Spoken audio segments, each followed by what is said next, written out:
Hai guys, bertemu lagi dengan saya King Pos. Apa kabar kalian semua? Semoga selalu sehat ya. Kali ini saya akan menceritakan alur cerita film lagi nih guys. Oke, nggak perlu berlama-lama lagi, langsung saja yuk. Let's mulai. Kita bersama.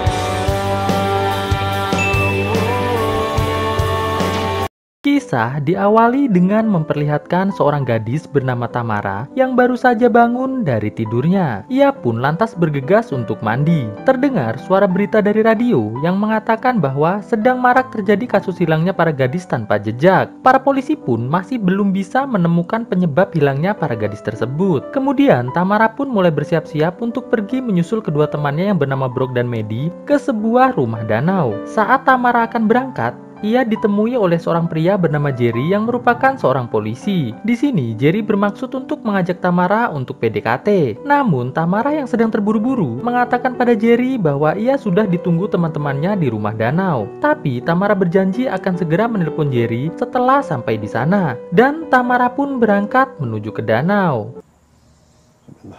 Di tengah perjalanan, Tamara menelpon Medi untuk memberitahukan bahwa dirinya sedang OTW. Tidak selang berapa lama, mesin mobil Tamara mati karena kehabisan bensin. Tamara pun lantas mencoba kembali menelpon Medi. Namun sial, ternyata di tempat itu Tamara sudah tidak bisa mendapatkan sinyal. Lalu tiba-tiba muncul dua orang pria yang kebetulan lewat di tempat itu, langsung menghampiri Tamara untuk membantunya. Pria tersebut bernama Murph dan Kibo. Pada awalnya Tamara mengira mereka adalah psikopat. Namun setelah melihat ketulusan mereka berdua membantunya, Tamara pun mulai tenang. Setelah mobil Tamara terisi penuh dengan bensin, Tamara pun langsung melanjutkan perjalanannya.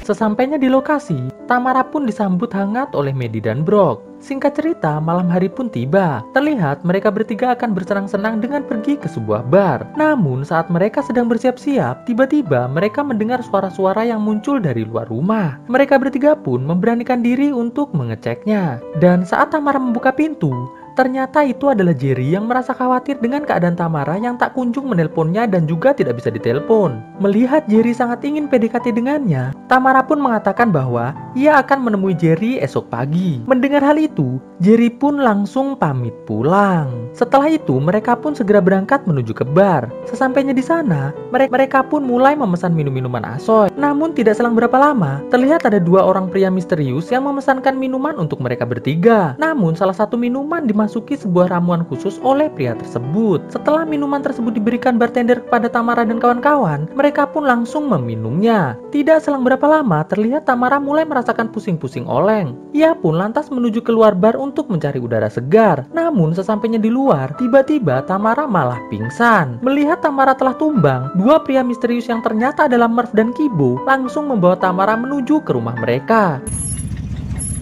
Sesampainya di rumah, Murph dan Kibo langsung memanggil ayah mereka yang bernama Bob. Tamara yang telah sadar dan melihat mereka telah pergi, langsung turun dan bersembunyi di bawah mobil. Namun saat para psikopat itu kembali bersama ayahnya, dengan sangat mudah mereka berhasil menemukan Tamara yang sedang bersembunyi. Alhasil Tamara pun langsung segera dibawa masuk ke dalam gudang. Di sana Tamara pun mulai diikat agar tidak bisa kabur. Di sini Tamara bertanya, apa alasan mereka menangkapnya? Mereka pun lantas menjelaskan bahwa mereka sengaja menangkap banyak gadis karena itu sudah menjadi tradisi dari keluarga mereka, di mana mereka sengaja menangkap gadis cantik untuk diperkosa sampai bunting lalu dihabisi agar bisa masuk ke dalam surga. Mendengar hal itu, Tamara pun lantas mengatakan bahwa ia merupakan seorang penyihir yang akan segera mengutuk mereka semua. Lalu tiba-tiba Tamara mulai bergetar sejenak lalu muntah, dan muntahan tersebut terkena baju Kibo. Melihat hal itu, mereka bertiga pun langsung segera kembali masuk ke dalam rumah. Ketika Kibo sedang membersihkan bajunya,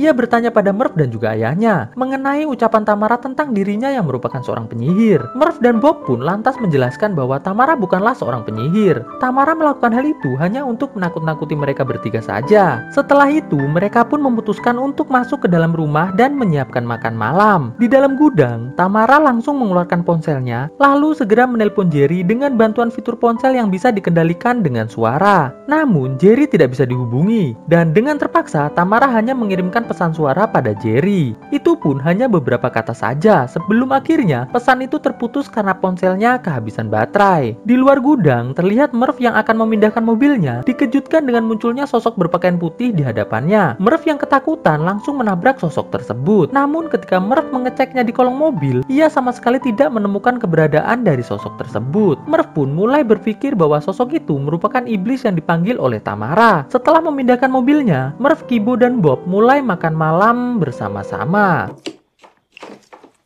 Setelah selesai makan malam, Bob pun mulai berdiam diri di kamarnya sambil melakukan colalai santuy dengan bahan beberapa rambut dari gadis-gadis yang pernah ia tangkap sebelumnya. Tidak selang berapa lama, tiba-tiba pintu kamarnya mendadak terbuka sendiri. Bob yang mengira itu perbuatan dari anaknya, mulai memarahi Murph dan Kibo agar tidak membuka pintu kamarnya tanpa izin. Mendengar hal itu, Kibo dan Murph pun hanya terdiam saja, dikarenakan mereka sama sekali tidak merasa telah melakukan hal tersebut. Lalu ketika Bob kembali ke kamarnya, ia pun seketika berteriak terkejut karena melihat ada tulang yang tiba-tiba berada di kasurnya. Terlihat Murph dan Kibo merasa sangat bingung kenapa tulang itu bisa berada di atas kasur ayahnya. Di sini Kibo pun mulai percaya bahwa keluarganya telah dikutuk oleh Tamara. Bob pun lantas menyuruh Kibo untuk membersihkan kamarnya, sedangkan ia dan Murph langsung menuju gudang tempat Tamara berada. Sesampainya di gudang, mereka pun mulai menanyai Tamara bagaimana Tamara bisa melakukan hal-hal mistis tersebut. Melihat Murph dan Bob bingung, Tamara hanya tersenyum saja.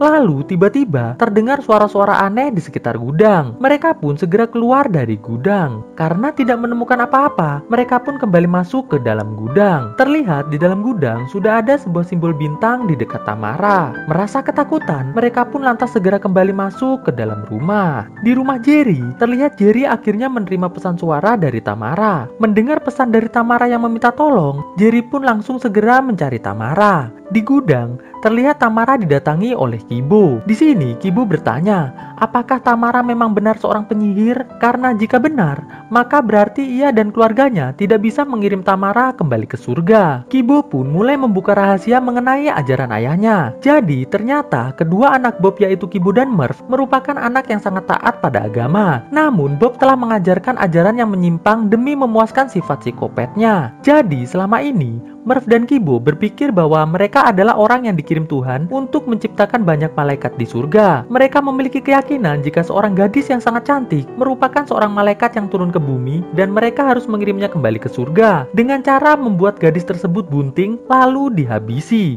Agar saat kembali ke surga, para gadis tersebut memiliki teman yaitu seorang bayi yang lucu. Mendengar hal itu, Tamara pun nampak terkejut sekaligus kasihan pada Kibo. Tamara pun lantas mengatakan bahwa ia sebenarnya bukanlah seorang penyihir. Mendengar hal itu, Kibo yang tadinya hendak melepaskan Tamara, akhirnya mengurungkan niatnya dikarenakan kalau Tamara bukan penyihir, artinya Tamara merupakan seorang malaikat yang wajib untuk dikirim kembali ke surga. Di dalam rumah, Murph yang sedang tertidur nampak mulai kembali diganggu oleh sosok berpakaian putih. Murph yang ketakutan langsung menuju ke kamar Bob. Di sana mereka melihat tulisan di tembok dan juga sebuah salib yang terbalik. Di sini, akhirnya mereka semua pun sangat yakin bahwa Tamara merupakan seorang penyihir asli. Pagi harinya, mereka melakukan pengusiran roh jahat pada tubuh Tamara agar jiwa Tamara menjadi murni kembali. Di sini, Bob memerintahkan Tamara agar mau percaya pada Tuhan. Awalnya, Tamara tidak bersedia mengatakannya. Namun, setelah beberapa kali dicelupkan ke dalam air, alhasil Tamara pun mengatakan bahwa dirinya percaya pada Tuhan. Setelah itu, Tamara langsung kembali dibawa masuk ke dalam gudang. Di gudang, mereka pun kembali dikejutkan dengan banyak simbol iblis yang tergantung di tempat itu. Bob pun langsung menyuruh Murph dan Kibo untuk segera membakar simbol-simbol tersebut. Singkat cerita, saat para psikopat itu sedang sibuk masing-masing,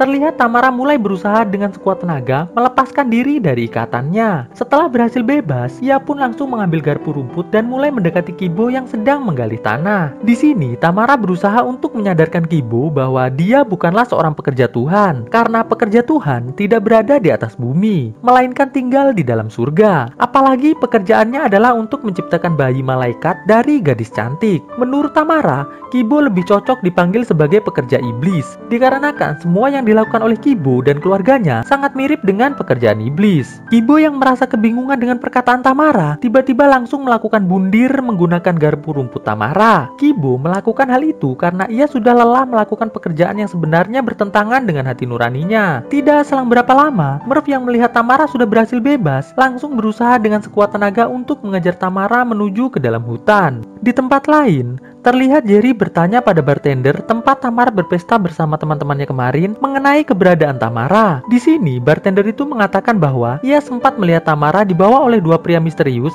yang sempat membelikan minuman untuk Tamara dan teman-temannya. Mendengar hal itu, Jerry pun langsung melakukan patroli keliling kota untuk mencari keberadaan Tamara. Di hutan, terlihat Tamara masih melakukan kejar-kejaran di dalam hutan. Dalam kejar-kejaran itu, Murph mulai kehilangan jejak dari Tamara. Sementara Tamara terlihat sedang bersembunyi di balik tebing. Tamara yang melihat Murph tepat di bawah tebing langsung segera menyerangnya sampai tumbang. Melihat Murph telah pingsan, Tamara pun langsung segera membawa Murph ke suatu tempat. Sementara itu, Bob yang berada di rumah merasa sangat kebingungan mencari Murph dan Kibo. Terlihat Bob sangat terkejut saat melihat Kibo telah tewas di halaman. Lalu Bob pun segera masuk ke dalam hutan untuk mencari Murph. Namun sial, ia malah justru pingsan karena dikagetin sama seorang wanita berpakaian putih. Di sini akhirnya terungkaplah fakta bahwa ternyata yang menggunakan pakaian putih itu tak lain merupakan Brock dan juga Maddie yang ingin membantu Tamara yang telah ditangkap oleh Bob dan anak-anaknya. Kemudian mereka pun menaruh Bob dan Murph di sebuah tiang salib yang di bawahnya terdapat simbol iblis. Jadi Tamara, Maddie dan Brock ini merupakan penganut iblisisme yang sengaja membiarkan salah satu dari mereka ditangkap oleh Bob dan anak-anaknya agar mereka bertiga bisa menghabisi keluarga psikopat tersebut. Tanpa banyak basa-basi lagi, mereka langsung menghabisi Bob dan Murph di tempat itu. Jerry yang mendengar suara tembakan langsung segera bergegas pergi ke sumber suara tersebut dan berhasil menemukan Tamara yang sedang bersama dengan Maddie dan Brock. Jerry pun segera membawa mereka bertiga kembali ke rumahnya masing-masing. Di akhir kisah, terlihat Tamara dan Brock sedang melihat ada sebuah berita orang hilang di internet. Tamara pun mengatakan bahwa mereka bertiga harus mulai beraksi kembali. Akhirnya di sini terungkaplah fakta lagi guys, bahwa ternyata Tamara, Brock dan Maddie ini merupakan kelompok pembasmi psikopat. Mereka sengaja menganut iblisisme untuk memperkuat ilmu sihir mereka agar bisa membasmi para psikopat yang doyan nangkepin para gadis cantik. Gadis kecil ini bernama Veronica. Ia baru saja ditinggal meninggal kedua orang tuanya. Terlihat ia sedang ditanya-tanya oleh seorang psikolog bernama William. William yang mengetahui bahwa Veronica merupakan gadis yang sangat jenius, langsung menawarkan diri untuk mengadopsinya, agar ia bisa melatih Veronica menjadi seorang gadis yang sangat tangguh.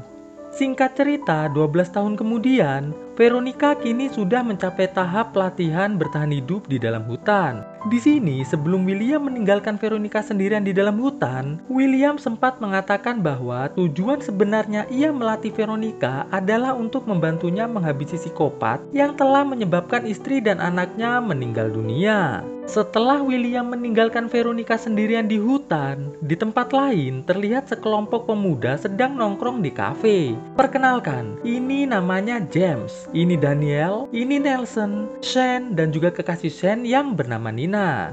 James yang melihat penjaga kasir yang sangat cantik langsung segera berkenalan dan meminta nomor teleponnya. Penjaga kasir ini bernama Maya. Beberapa hari kemudian, setelah Veronica berhasil melewati ujian bertahan hidup di hutan, William kembali melatihnya dengan mengajarinya teknik dan cara bertarung yang efektif di kondisi terdesak. Malam harinya di kafe, James yang sudah berhasil menjadikan Maya sebagai kekasihnya langsung mengajaknya pergi ke suatu tempat untuk diberikan kejutan. Namun sesampainya di sebuah hutan, terlihat Maya malah dikejar-kejar oleh James dan teman-temannya. Setelah Maya sudah tak mampu berlari lagi, ia pun langsung didor oleh si James sampai meninggoy nih guys. Nah, di sini akhirnya kita tahu bahwa ternyata si James dan teman-temannya ini merupakan psikopat tak berperasaan nih guys. Singkat cerita, akhirnya Veronica menjalani pelatihan terakhir, yaitu pelatihan untuk melawan rasa takut yang ada pada dirinya. William pun lantas memberikan sebuah ramuan khusus agar rasa takut terbesar Veronica muncul dan menguasainya.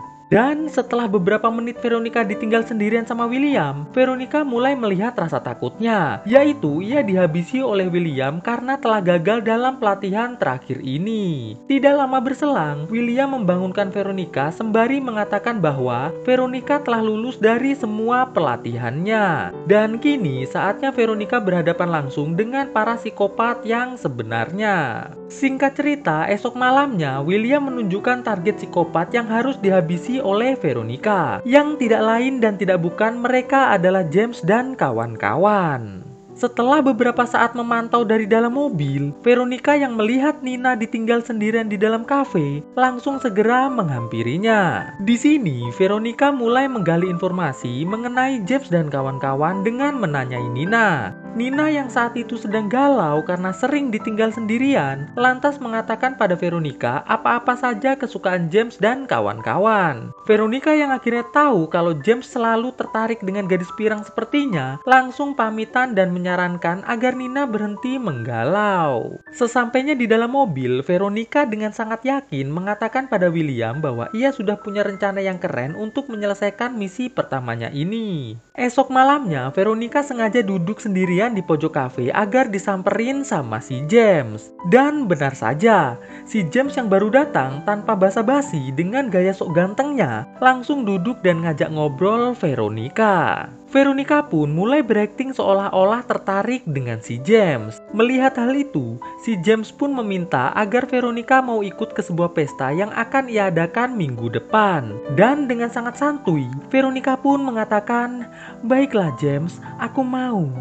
Saat malam hari pesta tiba, terlihat James menuju ke rumah teman-temannya. Di rumah Shane yang memang sangat menyayangi Nina, meminta maaf karena sering ninggalin Nina sendirian demi teman-temannya. Setelah menjemput Shane, James langsung menuju ke rumah Nelson. Di rumah Nelson yang sedang makan malam bersama ibunya langsung berpamitan. Di rumah Daniel, terlihat Daniel sedang bersiap-siap dan dengan membawa sebuah kapak, ia pun segera menuju ke mobil James. Sesampainya di kafe, mereka berempat langsung mengajak Veronica untuk berangkat ke lokasi pesta yang telah mereka janjikan. Di tengah jalan, mereka semua menyempatkan diri menghancurkan beberapa kotak surat yang mereka lewati. Singkat cerita, sesampainya di lokasi, Veronica sempat bertanya apakah hanya mereka sajakah yang akan berpesta malam ini. Sembari mengajak Veronica masuk ke dalam hutan, James pun menjawab bahwa yang lain akan segera datang, hanya mungkin sedikit telat. Sesampainya di tengah hutan, mereka pun langsung duduk di sofa yang telah mereka siapkan sambil ngobrol-ngobrol santuy. Di sini, Veronica menawarkan sebuah minuman asoy yang telah ia campur dengan ramuan yang mampu memunculkan rasa ketakutan terbesar dalam diri seseorang.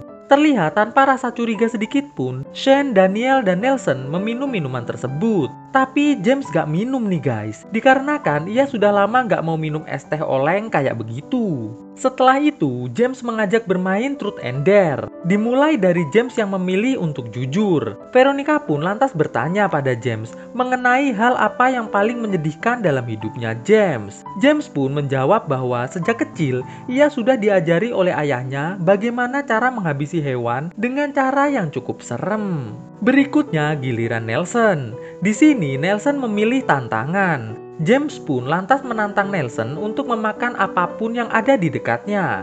Dan Nelson pun lantas mengambil cacing lalu melahapnya dengan sangat santuy.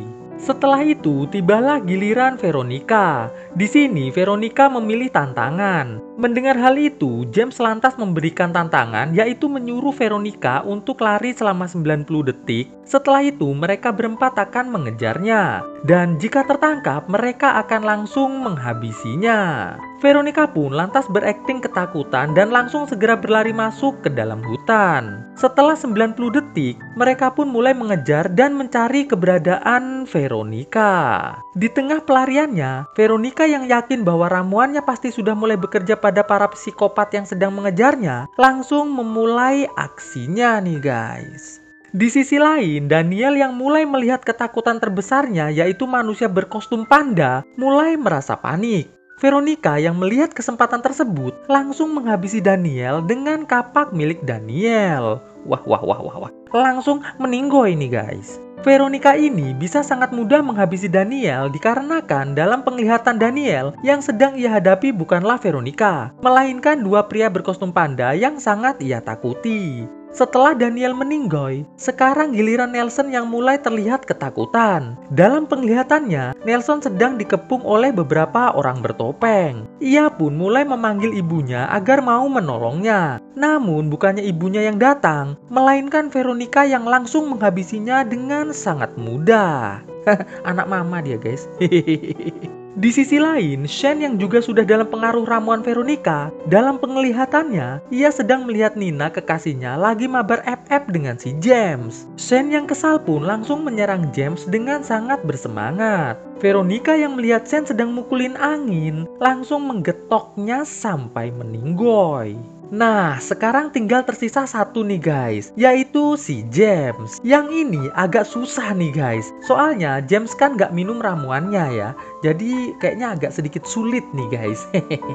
Terlihat James yang berhasil menemukan semua teman-temannya sudah meninggoy, mulai menyusun rencana nih guys. Singkat cerita, James yang melihat Veronica sedang cuci muka di sebuah danau, langsung menghampirinya. James pun lantas menantang Veronica untuk buy one nih guys. Dan pertarungan pun dimulai. Dalam pertarungan ini, Veronica yang memang sudah dilatih oleh William dari kecil, berhasil membuat James semaput nih guys. Walaupun ia juga mendapatkan cukup banyak goresan-goresan hasil dari pertarungan tersebut. Setelah James maput, Veronica lantas meminumkan ramuan andalannya tersebut pada si James. Dan saat James tersadar, tiba-tiba dalam penglihatannya James, ia melihat para hantu dari gadis-gadis yang telah ia habisi datang menyerangnya. Alhasil, akibat dari ketakutannya tersebut, James pun harus meninggoy di hutan tersebut. Tidak selang berapa lama, muncul William yang terlihat senang dengan hasil dari misi yang telah dilakukan oleh Veronica. Mereka pun lantas menuju ke sebuah kafe untuk makan pancake kesukaan mereka berdua.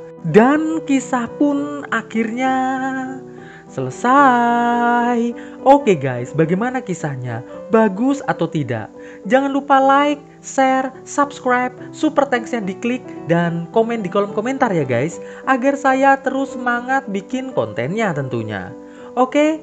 Terima kasih buat teman-teman yang sudah nonton konten ini sampai habis. Jangan lupa bahagia dan jaga kesehatan ya guys. Oke, stay on Shadow Squad, enjoy your life like a king guys. Ketemu lagi dengan saya di video saya selanjutnya tentunya, ya kan? Bye guys. Takkan berubah semua yang ada, takkan berakhir kini. Kita bersama.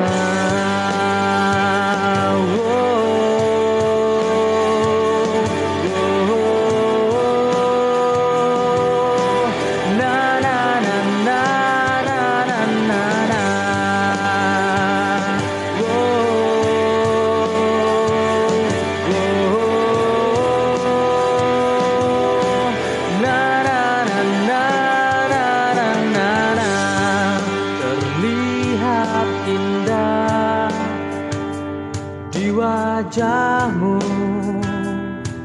kian berubah hati dan cintamu dengan berbeda dunia kita.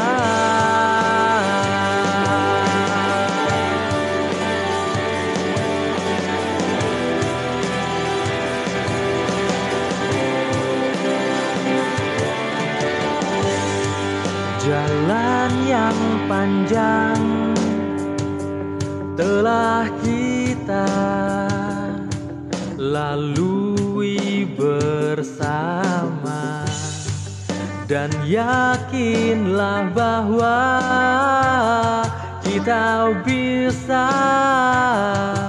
kalahkan dunia. Takkan berubah semua yang ada, takkan berakhir kini kita bersama. Berubah waktu, kini tak menyerah, hilang berganti indah kita yang punya.